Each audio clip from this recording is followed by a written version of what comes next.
LSU staff. There you go.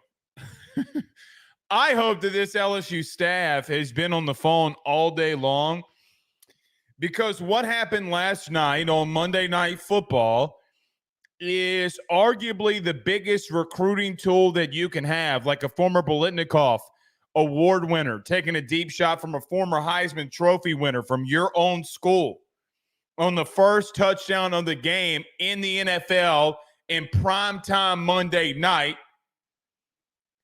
that you're on the phone with the recruit saying, hey, brother, this is what we produce. This is what we do here. Now, I know the game has changed. I know NIL and everybody wants a piece. Your mama wants some. Your daddy wants some. Your grandmammy wants some. Everybody wants some NIL. But the truth is that places like LSU are the ones that constantly show you the chalk, if you will, that we talk about so much in college football, normally rises to the top. And then you have a guy like last night in Jaden Daniels who, through 2 weeks, a lot of people question, hey, man, can he process? Can he get the ball down the field? You know this story because there was a very vocal minority of you know who you are, that wanted him benched in 2022 after Auburn. Can he process what he's seen? Well, I guess he could process pretty well now, can he? Guess he's a pretty good quarterback now, isn't he? And I will tell you the difference between a guy like Jaden Daniels, which, by the way, comes very rarely. Not only is he doing it with his arm, guys and girls, the way he's able to take care of the football and the way that he runs, breaking tackles. Guys, he broke 3 tackles last night when a defender was actually on him, sliding in the open field after running for a first down. Guys, the God's honest truth is we forget so much about what we truly saw a year ago from that man. And I hear you say sometimes, some of you very vocal minority in this camp too, well, Blake, why are you always talking about Jaden? Because, well, we talk about Joe. And listen, I'm going to go on a little rant here to start off the show, so you're going to bear with me based off of what we saw last night. Let's start with Joe Burrow. A lot of people thought that Joe Burrow couldn't come back after being injured and having a bad, I think, a ligament in his wrist. Forgive me for not completely remembering what specifically happened. A lot of people didn't think that he would be able to come back, that he picked up a water bottle weird, so he can't throw the ball down the field.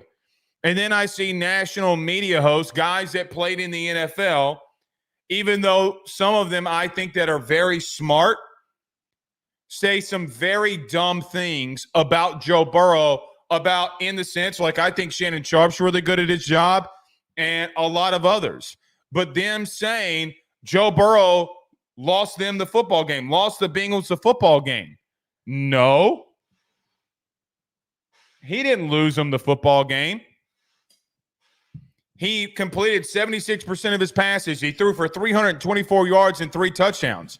The Bengals defense is 26th in the NFL in scoring defense, and they're 26th in the NFL in total defense. Maybe if they can make a stop, kind of like what Jaden Daniels went through a year ago about his defense not being able to make a stop, maybe if that would happen, they would have won. You scored 33 points in the NFL. You better win.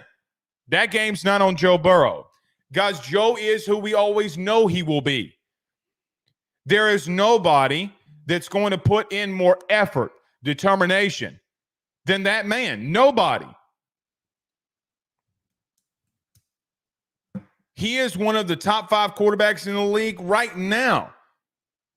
So you can miss me with all your Rudy Poo-ness. But you being out there saying that he sucks, God bless you, because you're going to look really wrong when he starts proving you wrong. Joe did some amazing things And I'm not taking away from it because it was a full display of what he did. Him and Jamar Chase are insane together, which the world already knew that. And I don't want to take things away from Jamar Chase either. You know, Jamar had been doubled. They showed on the telecast last night, doubled a lot this season so far. The Redskins, golly, they're not the Redskins anymore. The Commanders were going man-to-man bump and run coverage on Jamar Chase like idiots, and Joe Burrow made them pay. So I will say this to any recruit that's out there. If you were watching Monday Night Football, this is the place that does this. If you're a receiver, a high-profile receiver, the places that you're committing to, or if I know some of their parents watch this show, listen to this show, your baby is not going to be benefited by going elsewhere. They don't produce it like this place. But you're out there wanting money, and that's going to be your ultimate downfall, unfortunately, for some of you. Got to talk about Jaden Daniels. And before I talk about Jaden Daniels, too, I got to bring up this tweet. This is from, and a lot of you will remember this guy, Joe A. _NFL. He says he's a film study guy. He's a guy that watches the NFL, and he does draft analysis. And you can see, sorry for everybody on the audio podcast, that I bookmarked this. But, you know, it's funny because Jaden Daniels took a lot of criticism in the pre-draft process, especially from this guy, Joe A. _NFL. I don't know if he's a bot account. I don't know who he is. But he said on Twitter, Daniels can't process. He can't throw mid-range, attack the sidelines, or manage a pocket, but he isn't asked to. Thank you for proving to me that you watched no LSU game last year at all, ever. A lot was said about Jaden Daniels when he was on the whiteboard with the Giants. Remember, Darren, the Hard Knocks did the whiteboard of the Giants, and he got one piece of a first play call wrong that he ever had gone through. Remember that?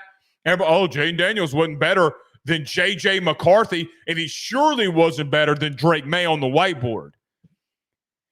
Last night proved to you that kid knows what he's doing more than you do. And the Giants, Bryant, they've hitched their wagon to Daniel freaking Jones. By the way, the Commanders and the Giants played last week. Who won that game? Oh, that's right. It was the Commanders. Jaden Daniels, in 2 games, has scored on every single drive that he's been in. 2 games. You know, there was a stat that came out today of Patrick Mahomes, Tom Brady, Peyton Manning, Drew Brees. All of those players combined only had 2 games where their offenses scored on every single drive in a season together. What that kid, pun intended, does and what he did here is astronomical.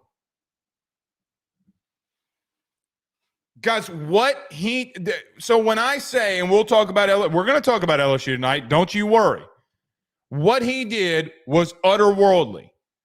So when I come out here and say LSU has scored 6 points on 6 turnovers this year, and you look at me and I say, what would Jaden Daniels have done with that?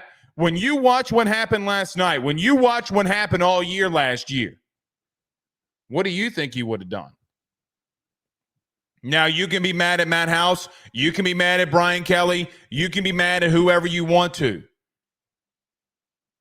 But of the football players that have ever played the game at LSU, Louisiana State University, if Jaden Daniels is not on your Mount Rushmore of players that have been here, then I got to be real with you. I don't know if you and I can have an honest discussion.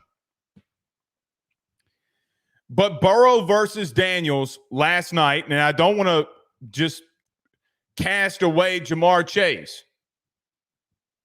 LSU has an opportunity here in recruiting. I hope they seize it. And then I hope that they go ahead and stop with the bullshit of not building Joe Burrow and Jaden Daniels a statue. Nevertheless, we are live. Welcome back, ladies and gentlemen. I am your host, Blake Ruffino. Carter Bryant's going to be joining us at 7:35. Looking forward to him. We couldn't go last night because, well, we were all watching the game together. We went at 5 o'clock yesterday. So why don't you do this? In case you did miss it, go over to our YouTube channel or Facebook or wherever you listen to podcasts. And you can watch last night's show. We broke down the UCLA game. I'm sure a lot of you are tired of it. Some of you told me that you were tired of talking about UCLA. But the unfortunate nature is this is the business that we're in. If you've known me long enough and well enough, you should know that we're going to bring up my opinions and what I see.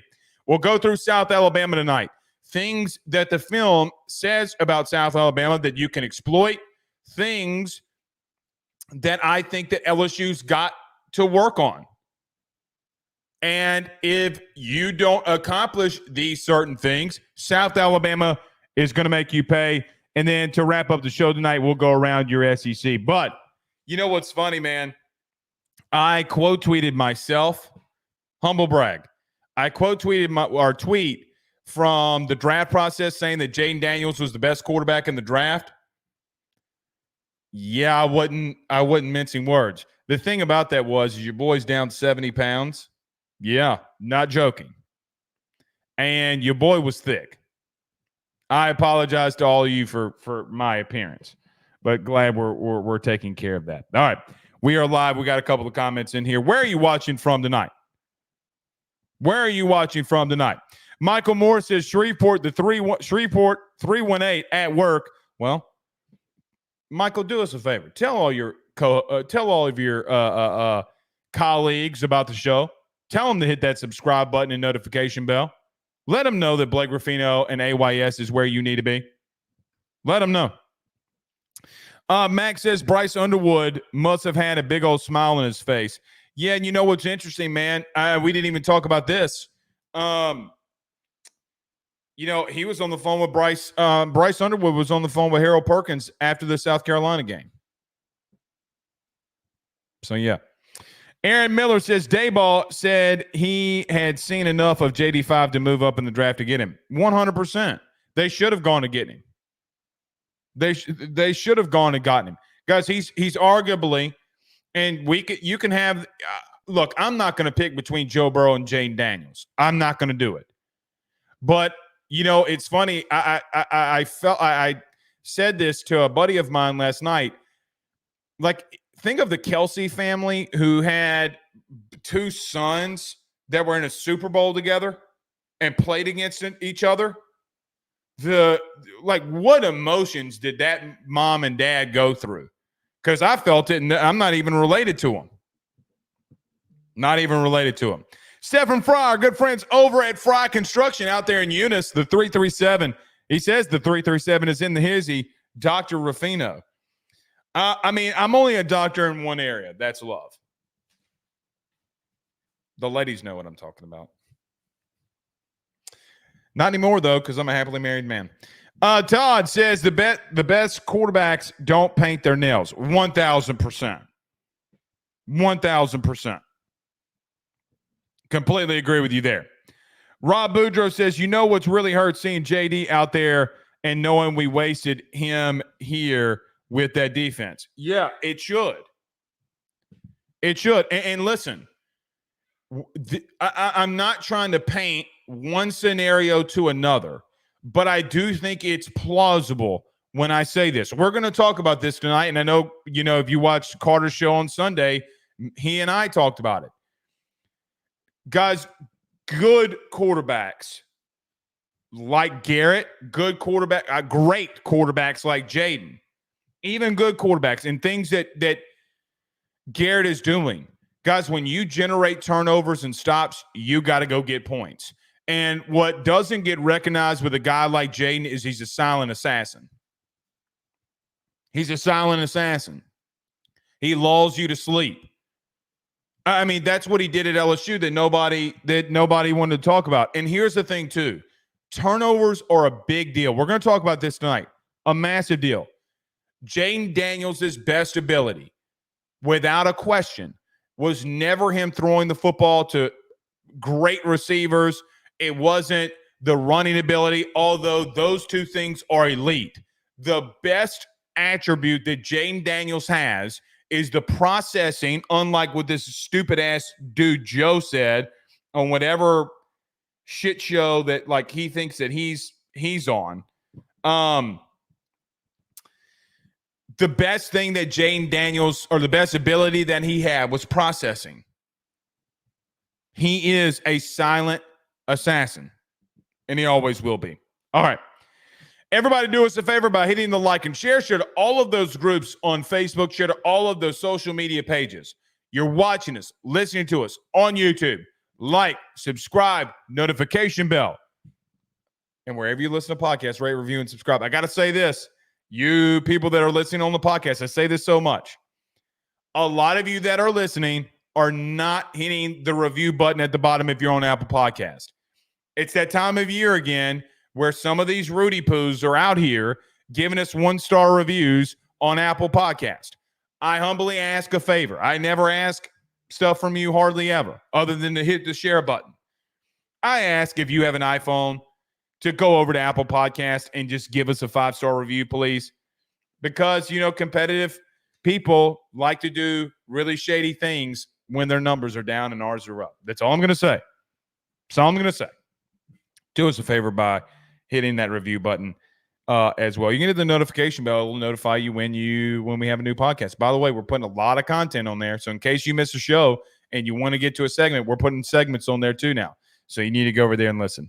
So about our good friends over at betonline.ag, good friends over at JJ Exterminating, our good man Tyler Alexander over at LPT Realty. Stay with us. We got lots to discuss.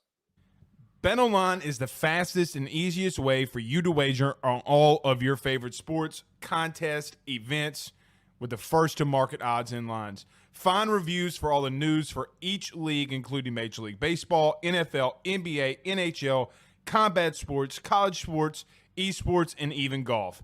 BetOnline continues to be the top online resource for all of your sports information for live in-game betting, props, and futures. Head on over to BetOnline today and use your mobile device to join and make your first sports bet. Use our promo code BELIEVE50, that's BELIEVE50, BLEAV 50, to receive your 50% off welcome bonus on your first deposit. That's betonline.ag, betonline.ag. He will sell your house and find you a new. Well, Tyler's the man, he's here for you. If you want to buy or sell, well, it's not too late.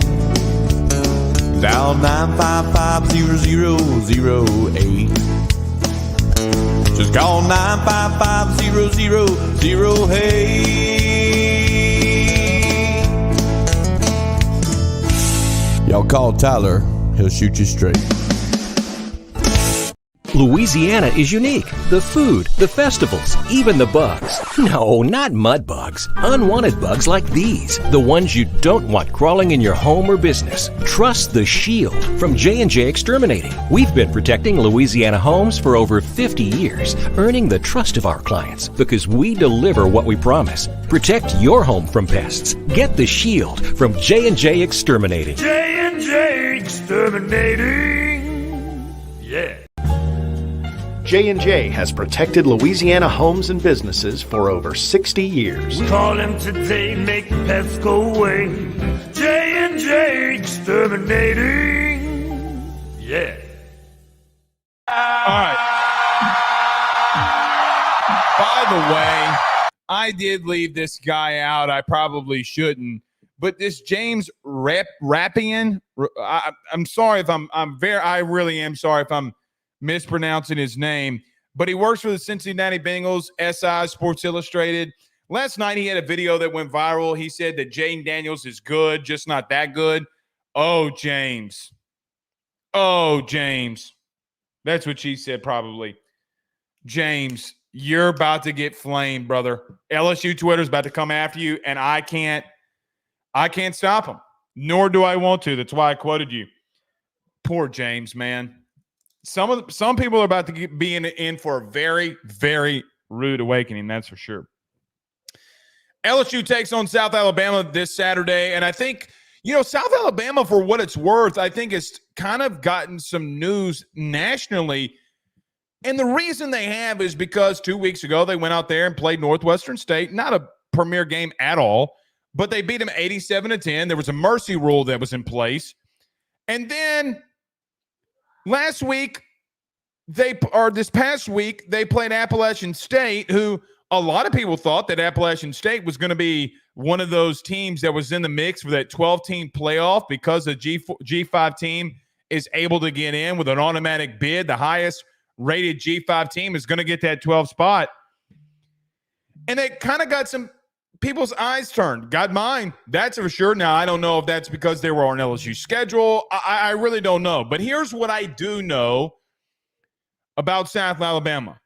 Guys, whatever has happened to them the last 2 weeks, from the first two games that they played, they played North Texas in week 1. First game under Major Applewhite, they were highly dysfunctional.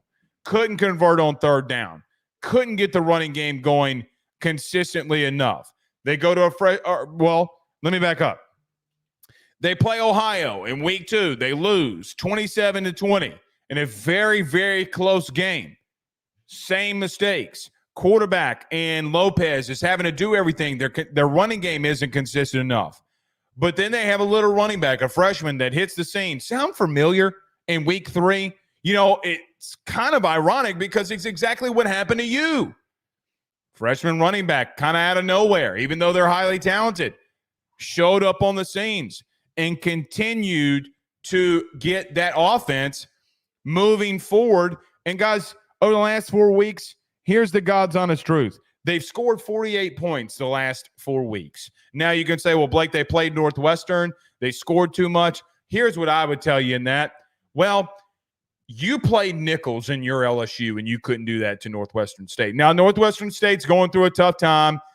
I get all that. They had a very bad situation on their team where players were involved and, somebody died. It's very unfortunate what's going on in Northwestern State.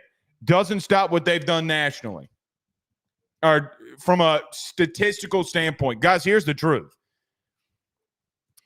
I am not necessarily worried. Don't tell anybody on this team this, and I know that there are a couple of players that do watch the show. From time to time, we talk about it. I know last week that I came out here and said that UCLA was not a good team and you should take it to them. I think what happened is LSU kind of got into their own head. They weren't focused. The drops offensively seemed like a bit of lack of focus. A lot of the missed blocks that you had, and guys, I'm going to be real with you. There were some missed blocks that if Josh Williams or Caden Durham or Caleb Jackson, for that matter, get that extra block, guys, they're probably going to the house. The lack of focus that we've seen through inferior opponents, whether it be Nichols or UCLA, guys, I got to be real. It's kind of concerning to me. And I will tell you that, no, I don't think that you should lose to South Alabama. I think you should and could and would and ought to be able to go out there and beat them down. I look at their defensive line. Guys, they're small along their D-line. They are not a big team. They are very small. Got a linebacker about 5'10", 5'11", maybe 6 foot on the roster. But that kid might be 5'9" for all we know. Now, I'm not saying 5'9" dudes can't play football, because there's a guy named Mark Newbill that taught me that at Southeastern a long time ago, that's just not true. Shout out to the Neville Tigers. All I would say is this on paper at the current moment seems as if that you should have the ability to go in there against this team and quite honestly steamroll them. However, this team in South Alabama plays with more heart than I've seen a lot of other teams play with this year. Guys, they're 13th in the country in total offense. Now, let me stop right there. I understand that a lot of you will say, well, Blake, it's through 4 weeks. Statistics at this point really don't mean much. And I would tell you, maybe you're right. maybe you are right that maybe not a lot of this should mean a whole hell of a lot, even though we're through 4 weeks. But then, it's interesting because I look at a team like Ole Miss, which we're going to talk about Ole Miss tonight at the end of the show. But I look at a team like Ole Miss, and I say, well, they're a more high-profile team. And quite honestly, they hadn't played anybody either. Now, they're going to play really tough opponents in the next 3 weeks, at least in my opinion. Texas, outside of playing Michigan, guys, they've had Rudy Poo State, Cheekwater Tech, and Nobody University, and they have run through some teams. Guys, I'm not trying to poo-poo on ULM. I'm sure a lot of you in the great 318 are alumni from there, and I'm not trying to poo-poo on ULM. They're just not in the same stratosphere as a team like Texas, even though Arch Manning did throw 2 picks. Guys, here's what does worry me. The lack of focus that you've shown against non-inferior opponents, teams that you have no business beating or no business losing to, and no business really giving up yards. Brian Kelly in his post-game speech says, hey, man, that team came down here to play. No, your team was unfocused. Your team wasn't disciplined. And I will tell you, what does scare me, for what it's worth, is that I see a team in South Alabama that's completely bought in. Now, I don't think that they've relatively played anybody that's tough or to your caliber. No, they hadn't. North Texas is not a juggernaut. Ohio is not a juggernaut. Northwestern State, for crying out loud, can't even get a win in their own conference in the Southland. But Appalachian State, to a lot of people preseason-wise thought that they were going to be one of those teams that made it into the Final 12. And you watched that same game that I did last Thursday. South Alabama lined up, ran it right at them, and they have a quarterback that is as scrappy as anybody that you've played all year, man. They're going to run the football. They're not intimidated by you. You can get the big head and you could say, oh, well, we're LSU. The name on the front of your jersey doesn't mean shit anymore. That's the mentality that you got to have. It means nothing. Because I know coaches will say, do it for the pride of the 3 little letters in front of your chest. And maybe they're right. You probably should. But some of them on this team need to start doing and taking some pride for the name that's on the back of their jerseys too. Because there is no business whatsoever when you look at both. Guys, you should be able to go out there, and if you want to run for 200 yards on the ground, you should be able to do it. I'm in the studio this morning watching some of the game that they had against Ohio. And I'm like, yeah, I know Ohio beat them 27-20. Good for them. But they literally lined up and ran it right at South Alabama, and they couldn't do shit. Like they could do nothing. I look at North Texas this morning too, and I'm like, oh, good googly moogly. North Texas just ran it right at them and couldn't do shit. Now, have they gotten their act together the last 2 weeks? Sure. Because there is no reason that you can't line up and run the ball on them. And quite honestly, I think it's time that you line up and start just like, man, look, are you getting 5, 6, 7 yards? Keep running it. Because they're going to break and things are going to be open in the second and, third quarter because they're going to get worn down. They don't have the quality depth that you do. Gio Lopez, though, the quarterback for South Alabama, is going to give you fits, I fear. I think that, this would be an ultimate Harold Perkins game in a lot of ironic ways, more than one. You could use Harold as a spy to make sure that this kid, the little lefty, is not scrambling all over the place. Guys, they have a 230-pound, 235-pound running back who, I promise you, is not intimidated by anybody on your team. And they're going to be power run after power run. They're going to zone read. They're going to run a triple option in this sense, like what you do on a zone read, somebody in the flat getting yards. And their head coach is coming back home in Major Applewhite. This game, I could run through everything that South Alabama has done. Like they're 13th in total offense. Guys, they're 20th in the country in rushing offense. They're 38th in third down conversions. They're 18th in the country in red zone. By the way, you're 72nd. You're the 72nd team in the country in red zone. You're the 13th team, or you're ranked 13th in the country or you're 13th ranked in the SEC in red zone efficiency. Is LSU 72nd nationally. They're tied for 27th in the country in red zone defense. The only real statistical error that they have, or what shows up on film, which is pretty much the same, is their secondary is not that great. Guys, their secondary is not good at all. I know that they're 2-2. I know they're a G5 opponent. I know that they've only had football for about a decade. But the truth in all of this is, if you're not focused and locked in, the same itsy-bitsy tiny shit that you're doing and that you think as a player that isn't going to mount up and be something will sneak up on your ass, and they're going to be in the game with you. I promise you this. I am about tired. As a fan, somebody that covers this team, I am about tired of there being a lack of focus and attention to detail.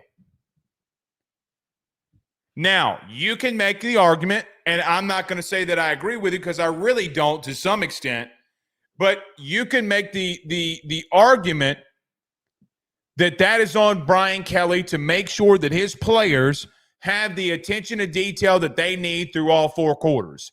They don't have that right now. They hadn't had it all season. They hadn't had it against USC. Let's back up.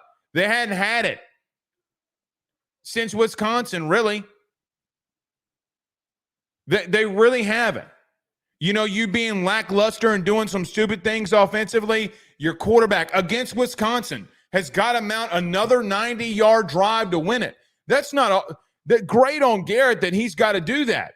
That means that everybody else around him, defense, offense, special teams, has got to pick him up. When are you going to put your foot down and say enough is enough?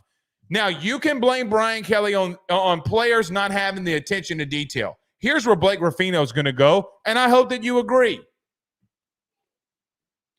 At what point are one of these 7th, 5th, some 6th year seniors going to start pointing the finger at themselves and saying, hey, man, maybe this one's on us? Because everybody on that defensive staff from last year is gone. Everybody. And you're still having some of the same issues. That's not on Matt House. Now, we can blame Matt House on a lot of things. You know, last night I said that Matt House deserves to have a Louisiana warrant placed on him for the stealing of a national championship last year. I agree with that. I'm not saying Matt House is good at all. What I am saying is, in the Brian Kelly era at LSU, your defense was much better when you had a secondary of experienced guys that knew how to play. Guys, I love Jarek Bernard-Converse. It's not the best corner that's ever graced the halls of LSU. But what did he do? He had great attention to detail. Kid can actually run a little bit. It's not like he wasn't athletic. Kid was a 4.4 guy. But he did the small things well. I think of Mekhi Gardner, Jay Ward, Joe Fouché. What did all of them do very well? You know, I'm thinking right now of the Joe Fouché one-handed grab against Ole Miss. Guys, Joe Fouché comes off of the player that he was defending because he knows what Ole Miss in 2022 was doing and came down with a one-handed interception that won you a football game. You're not these look, it's one thing to call out defensive line, linebackers. Like, it's easy for me to come out here and say Wick Weeks has got to have contain against South Carolina so that Rocket Sanders doesn't have a run for 66 yards and a touchdown. It's very easy for me to say. It's also easy for me to say that at minimum, I don't care if you're secondary. I don't care if you're getting beat this week. Here's what I care about. Are you doing the right assignments when you're called upon? Are you in the right place when you're called upon? Because I can live with, here's what I can live with. I can live with this team not being talented enough. I can, even though I think that they are. I can live with it. Means you got to get better personnel in here. You know what the problem is when that happens. But guys, you've faced multiple teams. 3 of them you won so far that showed on film either as much heart and attention to detail as you or more. You know, I'll never forget this saying. I don't talk about my personal life a lot, but I'm going to give you a little story. My grandfather had arthritis. My grandfather Nunzio, Rufino, had arthritis. His hands were, like if you've ever seen somebody with arthritis, it's really bad. He had his hands cuffed like this. He could barely walk. He needed crutches. I'll never forget this, when I had orchestrated as a senior in high school where he could get one of those recliners that go up and down. He had a crutch everywhere he went. His knees were bad. His feet were bad. Love him to death. The mental things that man taught me is life. I could write a book about the things that I have tried to implement in my life that he taught me. And I'll never forget this. He told me one time, because me, him, and my dad on Sundays, literally every other Sunday, this is no joke, every other Sunday when I was a kid, we used to go out and fish. Every other Sunday. And what's interesting that I think about this team, LSU, and what that man taught me was, when you think that you're fine and that you've done enough when it comes to work, you haven't. Always go. A farmer was my grandfather from Amite, Louisiana, a strawberry farmer, a cabbage farmer. When you think that you've done enough, you haven't. And I can live with this defense. I can live with this offense making physical mistakes. What I am starting to have a very hard time of right now is the mental focus and capacity of what LSU is doing. Brian Kelly, and this is my opinion, Brian Kelly shouldn't have to go in a locker room when you're playing a ranked opponent and rah-rah, bang a chair up against some freaking locker. He shouldn't have to do that for you to have been locked in all week. I could come out here and say South Alabama does this, and this well. And they do. Guys, there's 133 teams that at minimum played 3 games. 133 teams. They've orchestrated the 13th best offense in total offense this season. That doesn't mean anything to me, because I know the capacity and the capability that you have to go out there and, going to use a Nick Saban saying here, impose your will.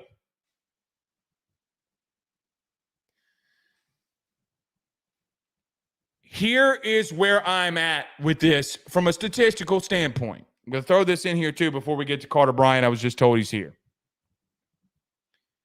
LSU is tied for 133rd in the country in turnover to touchdown ratio. What does that mean? What it means is we've been in a situation where I think that the mental lapses have affected the physical outcomes on the field. You're tied for 133rd. You're dead last. You don't have a touchdown on a turnover this year. Not one. You've gotten 6 field goals, or 2 field goals, excuse me. 2 field goals for 6 points. 6 turnovers, 6 points. It's not good enough. You want to say that you play for LSU. That's fine. You do. When is your mental capacity? Like, how could you see Jaden Daniels last year? We were talking about Jaden Daniels to start the show off on what he did on Monday Night Football. How can you look at the work that he put out in last year and think that you've done enough? Nobody is going to give you this, man. Nobody gives you success. No one. Are there some people in Hollywood that it happens to? Sure. Screw them. It's not going to happen to you. You got to get out there and work.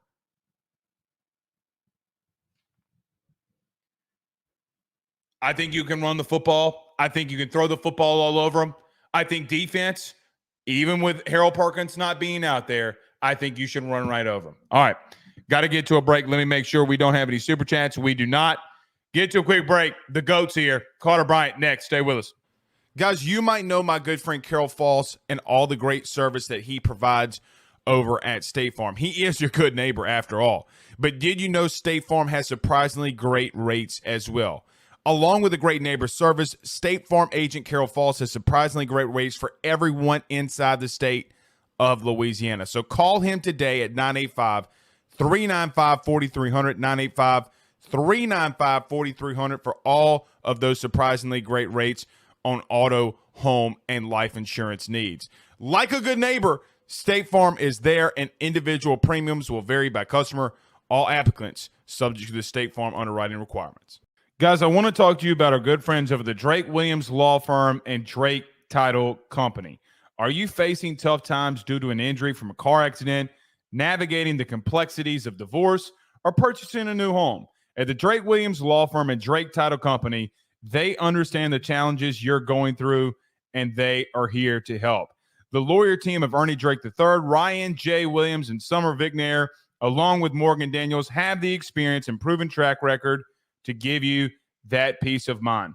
Give them a call today at 985-386-7600. That's 985-386-7600 to schedule a free consultation at their brand new office located in historic downtown Ponchatoula. They're also doing a special, the AYS special. If you're refinancing or closing on a home in Southeast Louisiana, request the Drake Title Company to handle your closing. If you mention Blake Ruffino and AYS, you're going to receive a $400 discount on title fees. Again, give them a call at 985-386-7600. Let them know that Blake Ruffino sent you on by. J&J has protected Louisiana homes and businesses for over 60 years. Call him today, make the pests go away. J&J Exterminating. Yeah. We're back. Carter, the power Bryant. Good evening, good sir. I know we couldn't join yesterday, but Jaden Daniels and Joe Burrow were going off. We had to watch classic cinema. That it was, and obviously many have said what they've said about Jaden. I was able to release a film study. I also got a phone call from someone in his camp right when the game ended. And, man, they're on cloud nine. But I do want to lift up Joe Burrow, who played his best game of the season and was amazing, right? They both combined for no punts and no INTs. And I know not all your viewers follow the NFL, but scoring is at an all-time low. So I understand both of these defenses weren't the absolute best. Both of these defenses have whiffed on a lot of their draft picks. But the truth is, it was extremely hard for both of these quarterbacks to be perfect. And while they weren't perfect, the fact that we got no punts and no turnovers tell you everything you need to know about those two legends. Yeah, people saying Joe Burrow lost Cincinnati the game. I heard Shannon Sharp say today, it makes him look like a fool. But see, here's the thing for me too. If I am on that staff, I was on the phone all night last night. Like, hey, bro, turn on Monday Night Football. Got kids that maybe flipped or committed elsewhere that you're trying to flip in December. Hey, man, I know that we're competitive with everybody else in NIL. And for this specific player, you need to turn on the TV, because when you turn on that TV, you're going to see what it means to be here. And I think, Carter, for what it's worth, that for me is what makes both of them a legend. You know, like just the I mean, they left a massive mark on this place that's so positive. Like, and that it makes me mad. Why doesn't Joe Burrow and Jaden Daniels have statues being built of them right now?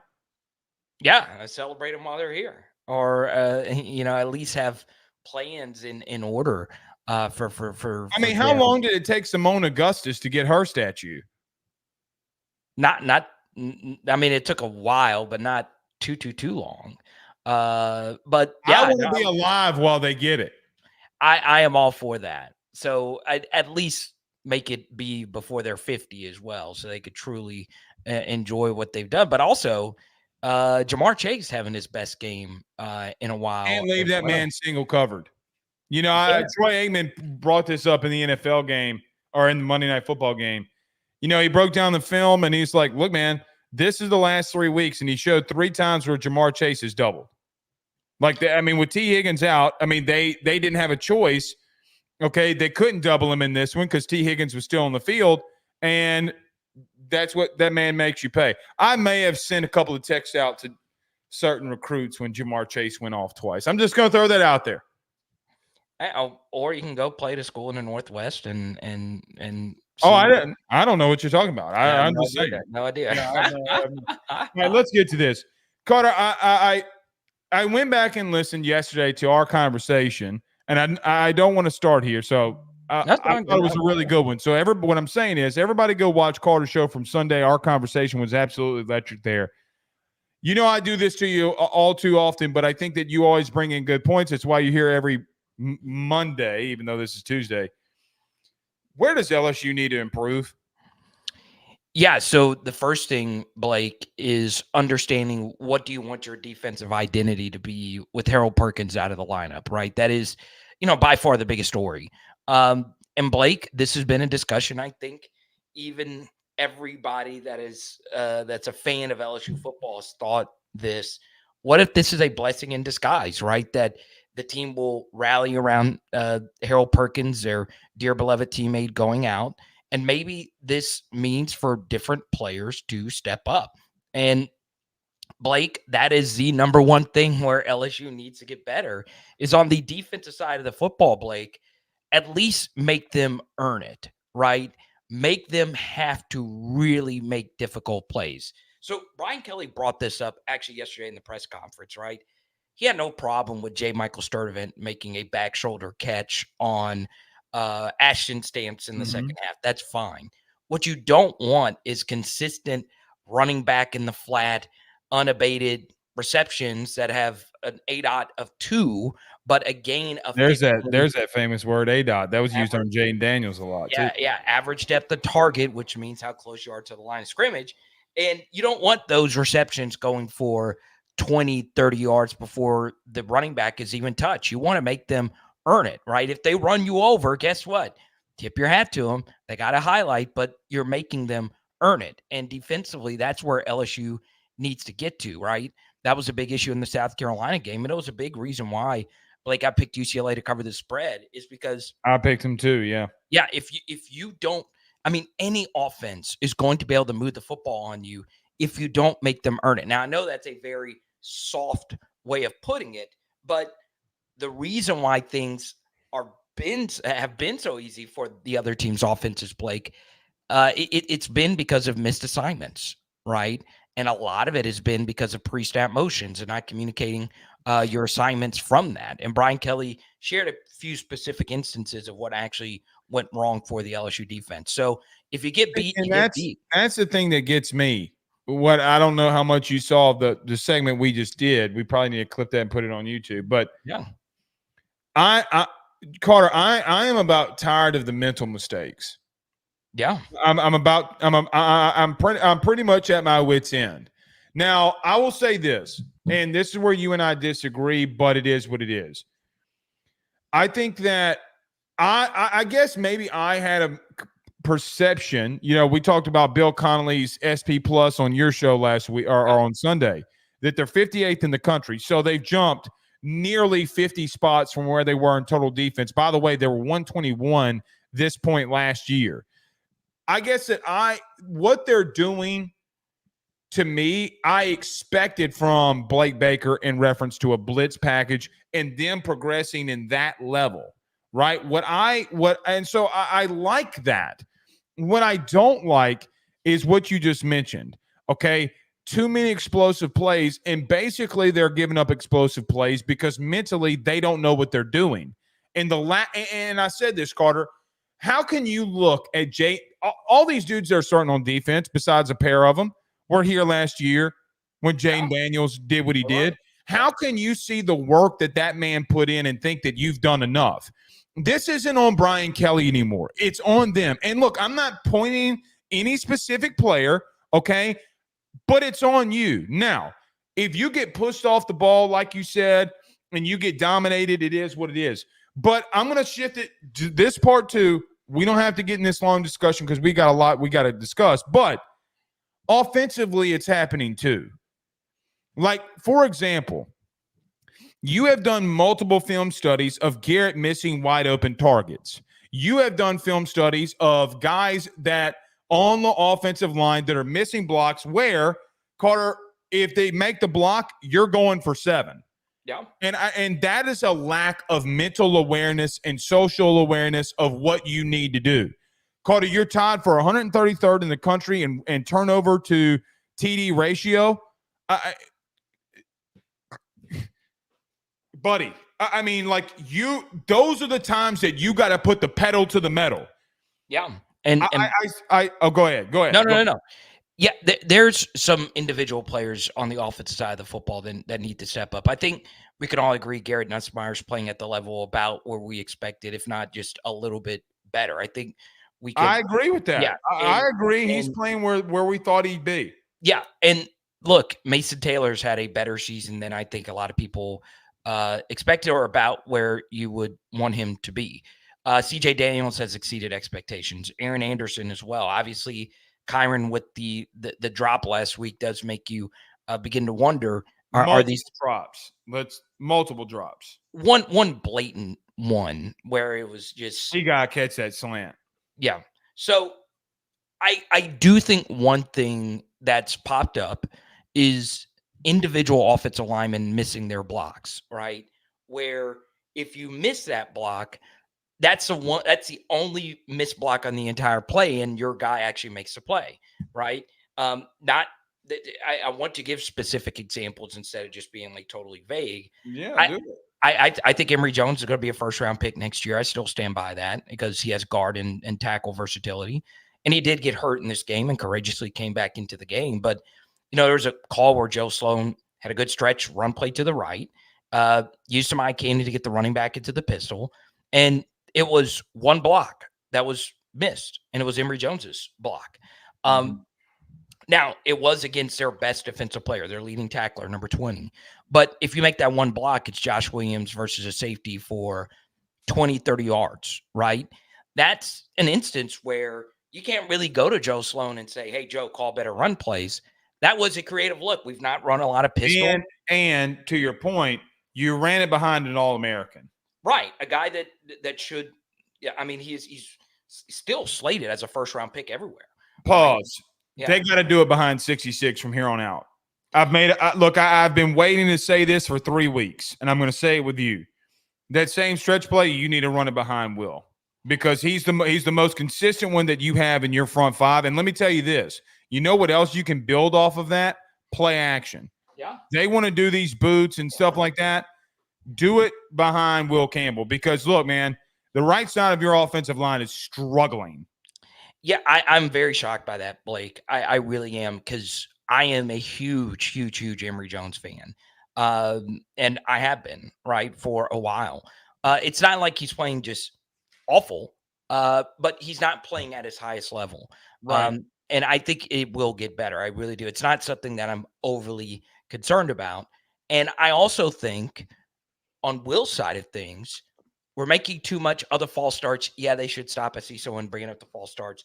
Will's still playing really well. I mean, he's still playing unfreaking. I mean, he's playing like an All-American. I mean, he's the highest rated offensive lineman in the country this week. Yeah, I think he's been what Right. I expected him to be. Now, once again, Mhm. if he would have exceeded expectations going into the season, he wouldn't be called for all the penalties.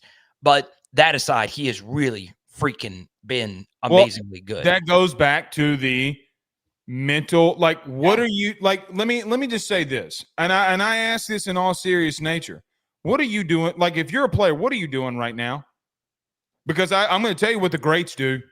I know, look, brother, you know what? I know what Jaden Daniels is doing right now. I know what Joe Burrow is doing right now. What are you doing? And if you don't have that work ethic, I don't know. Carter, I know people are probably tired of hearing about Harold Perkins, but we're going to have to talk about him. Yeah, it's the biggest story. You and I here. What do we do now? Now, I am not in the camp of that because he didn't have the stats, he wasn't doing what he needed to do. You know, Carter, for example, I thought South Carolina, I'm not going to say he won you the game, but Harold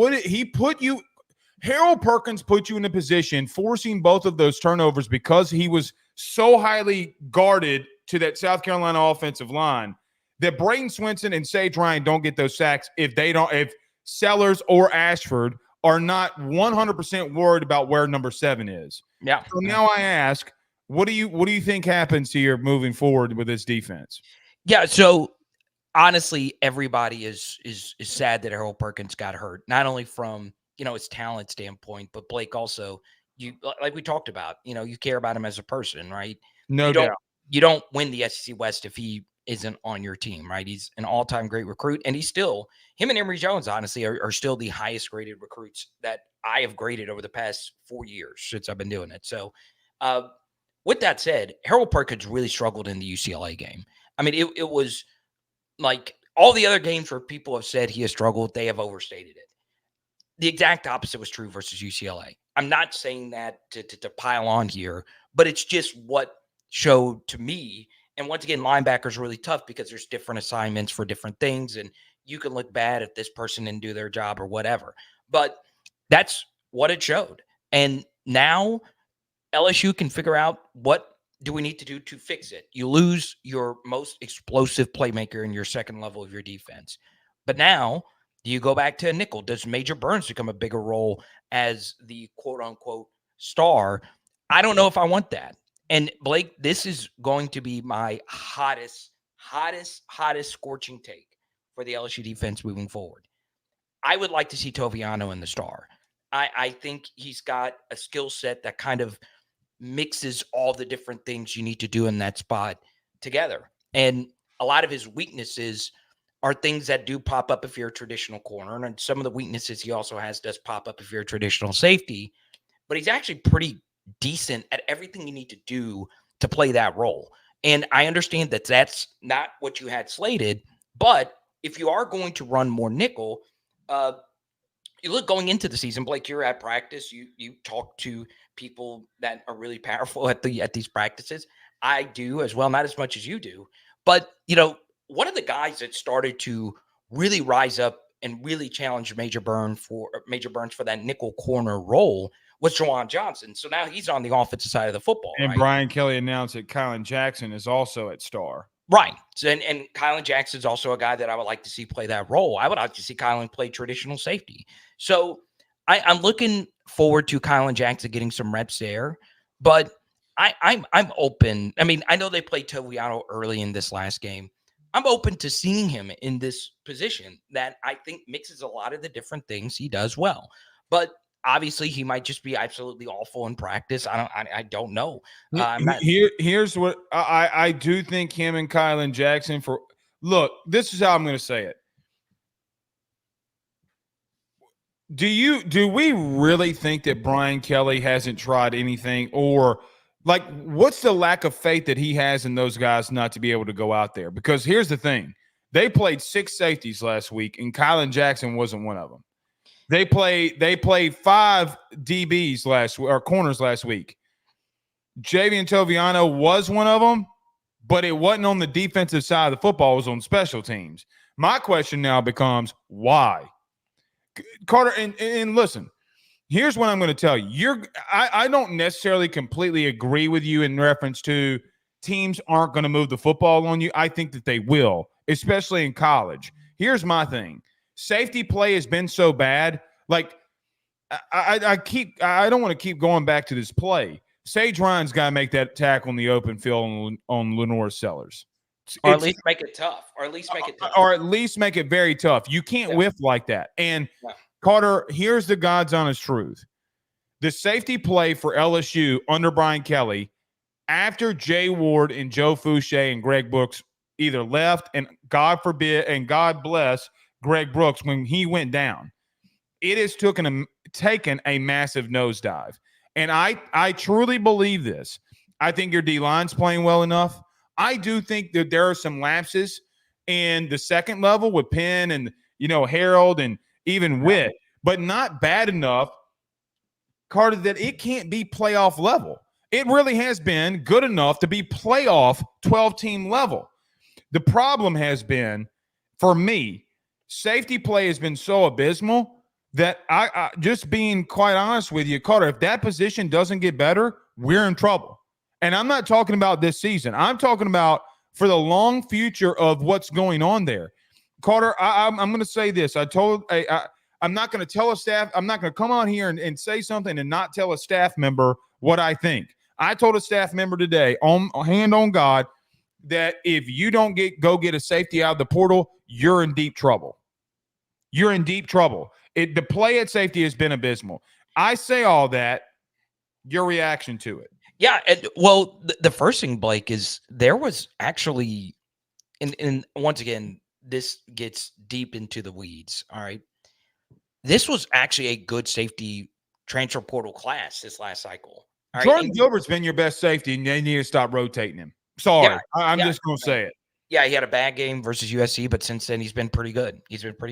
So still, even Jordan Gilbert or better level, there was a lot of interesting names out there. Jalen Catalon, Andrew McCoop. I mean, there were some interesting players, right, that would have come in and played a lot. I'm not going to sit here and tell you they would have been Eric Reed back there, but they would have been solid. But, the portal has been where a lot of these great defensive backs for LSU recently have come from. And I know with DJ Pickett coming in this next class and a few others are really excited about some of those players.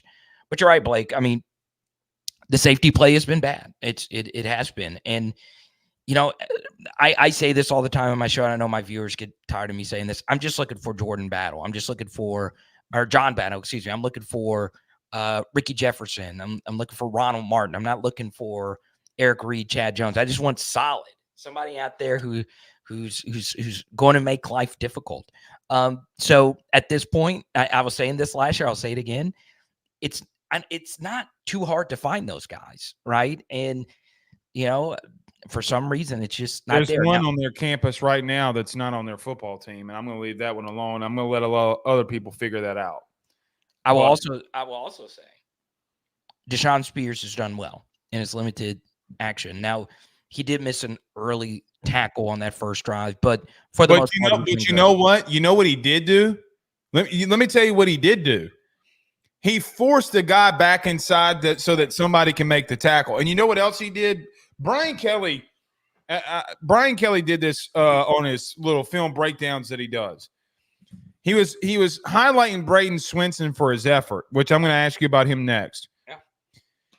When Braden Swinson had a tackle on a screen that went about 15 yards on like 3rd and 23, the play is made technically by Braden Swinson. It's actually made by Deshaun Spears. Let me tell you why.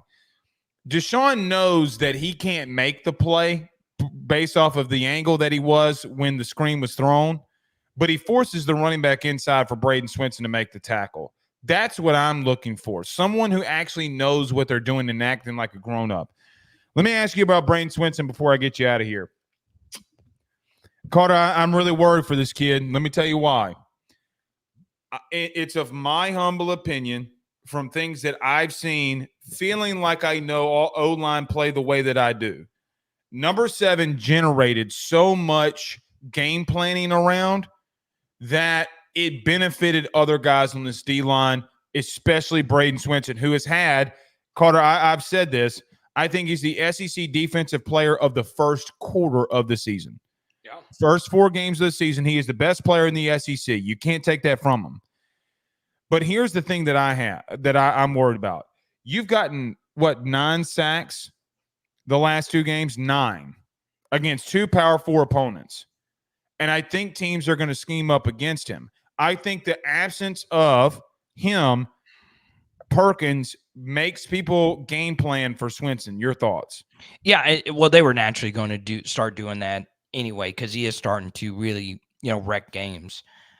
Blake, he's had 5 sacks. There's only been 1 player of the modern era who had double-digit sacks. That's Arden Key, which is still a crazy stat to think about. Kevin Peoples has always had a dude that's had 10 sacks.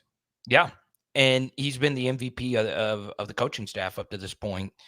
And, yeah, Swinson's going to start getting a lot more attention. Now, if his sack numbers go down, it's not necessarily because he's playing worse. Sacks are very much a quarterback stat as well, right?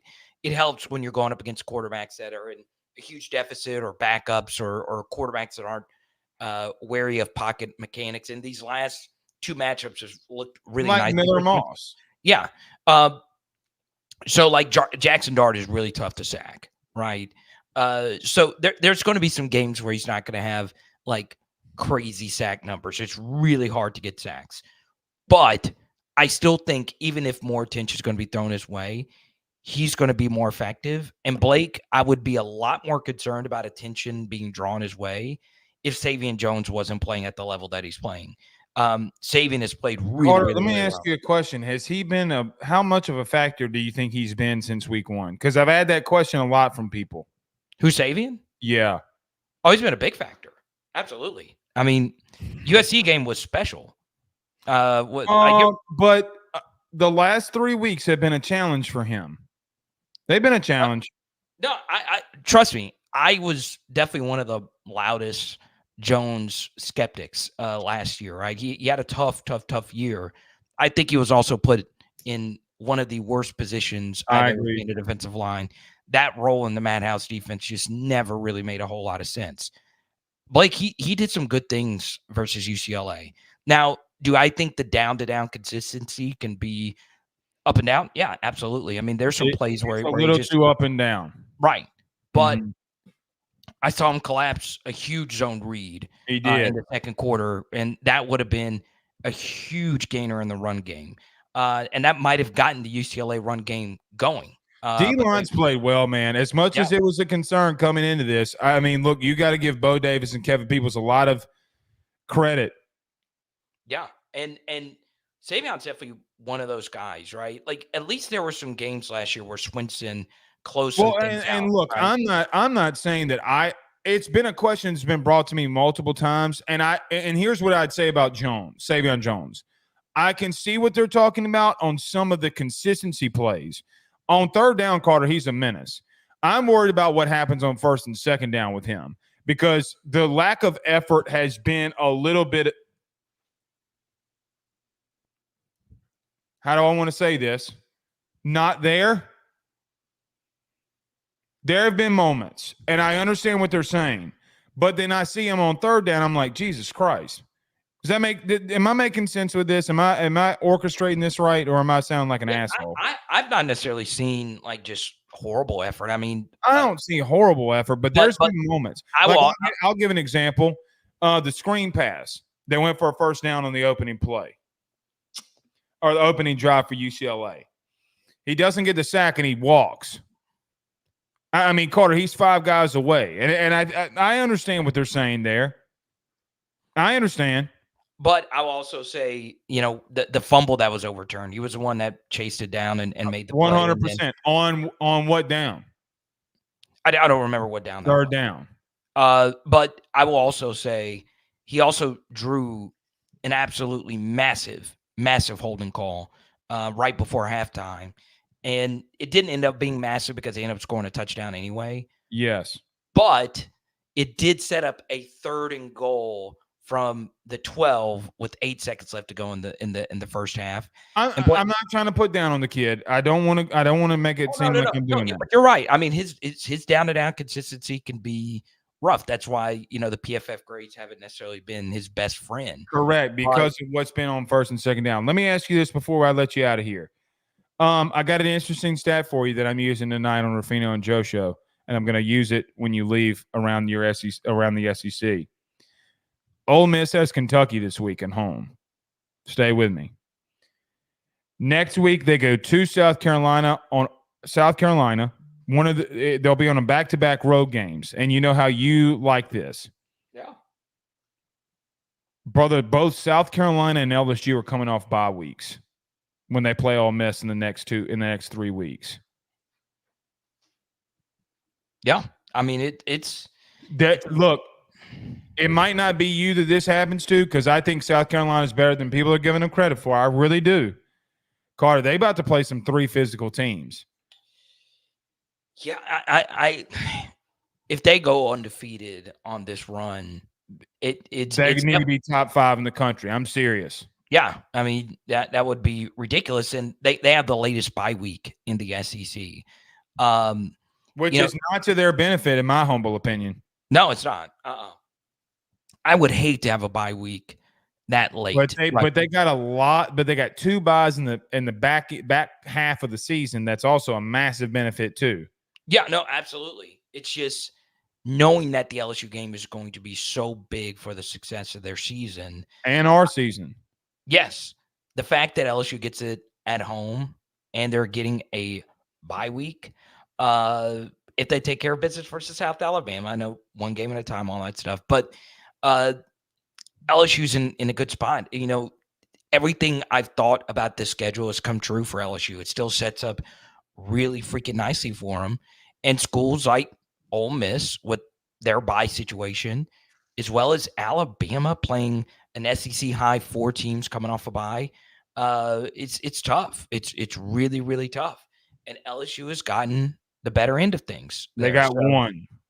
Well, they got 2 if you count Alabama. However, you also have a bye one, so I'm the bye week then when they do. I'm not giving you that. Carter, I'm going to tell you something. I really think that they might go through it, and that could show. Trey Harris has 38 catches already on the year. He's played 4 games. Yeah, he's really good. So we'll see. You're the GOAT. You know I love you. Power Hour LSU, Power Hour SEC, and Power Hour NFL. Really easy. Check it out. The Jaden Daniels. I need more LSU folks on the Jaden Daniels breakdown. I got a text. Last thing. Got a text from his. I don't think of mine. I talked to Jay Daniels, his dad, today, and I texted him last night when he was on TV. Man, as someone who has 2 small kids and having a relationship with him the way that I do, I have never been more happy for someone in my life. I'm serious. I'm so happy for him because they've been through a lot. So anyway, yeah. I'm glad he got his shine. Well deserved, man. Very well deserved. Carter the Power Bryant. That's why I love you, man. You're the GOAT. Thank you so much. Cheers. All right, that's Carter Bryant. There's a reason that he's the only guest on the show consistently. I just brought up Ole Miss. Let's go around your SEC, then I got to go. Bama takes on, or let's get to Ole Miss first. Ole Miss has Kentucky. I just mentioned this with Carter. They also have South Carolina and LSU coming off a bye week. I think that they're going to get upset by one of us. Don't sleep on South Carolina, man. Big game this weekend. Bama hosts Georgia. Listen, I'm just going to tell you, I'm leaning the Bulldogs in this one, man. I really am. We'll see. How does Kalen DeBoer do in his first SEC game? That's going to be a real test for me. Arkansas, A&M in Dallas. I think Taylon Green is the most dynamic quarterback in the country, mainly due by the way that he runs. That dude is special. Problem is, if he tries to hit the broadside of a barn, he's likely not going to hit it. A&M's tough defensively, man, and that kid Marcel Reed, I'm telling you, watch out for him. Auburn at home versus Oklahoma, the Poo-Poo Bowl. What quarterback's not going to turn the ball over? Auburn's turned the ball over 9 times last 2 weeks. Not good. Kentucky, we talked about that. Mississippi State and Texas. Mississippi State's going to get absolutely abused in that one. We'll see you tomorrow. Y'all have a good one. Peace.